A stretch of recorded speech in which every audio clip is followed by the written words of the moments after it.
Yesterday, we started demonstrating this image transfer with the words. We had printed them backwards in a Word document, got them printed. We had put the matte medium down, cut out as much paper as we could around this and stuck it in it. Today, the matte medium has dried, so I take a little bit of water. And just like when you, in watercolor painting, when your teachers have told you, don't use too much water and don't rub that brush too much on that paper, otherwise it's gonna pill up. Well, that's exactly what we want the paper to do this time. We wanna rub on it and pill it up like this, and the paper is leaving, but the image stays.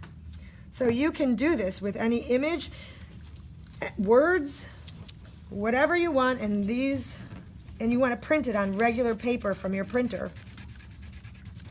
And that matte medium is making the gel, the matte medium is making the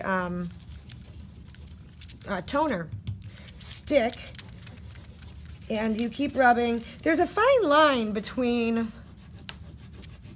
like having there be too much water on here and not enough water. When there's too much water, your finger basically just slips across the surface. When it's too dry, it doesn't pill up. So you have to get it wet. It's like an in-between wet and dry phase here. And you can see how the paper comes off and the image is going to stay on. This is too wet here.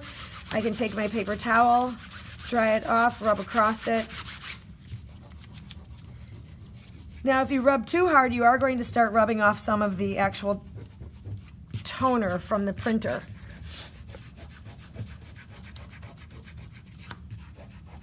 I want to make sure to get these edges of the paper really good here so that they blend into my background a little more. I kind of like how you rub through and it takes off some of the toner. I don't mind it. Some kids like to be perfectionists and they say, oh, it's starting to come off. And I say, I don't know, I think it looks kind of cool. It gives it like this antique-y vintage look. So having it not be perfect is okay. Rub off the paper in here where it's white and it doesn't necessarily need to be there. And there you are. You'll find your way with this. You'll find the right amount of pressure. You'll find the right amount of water so that you end up with exactly what you want.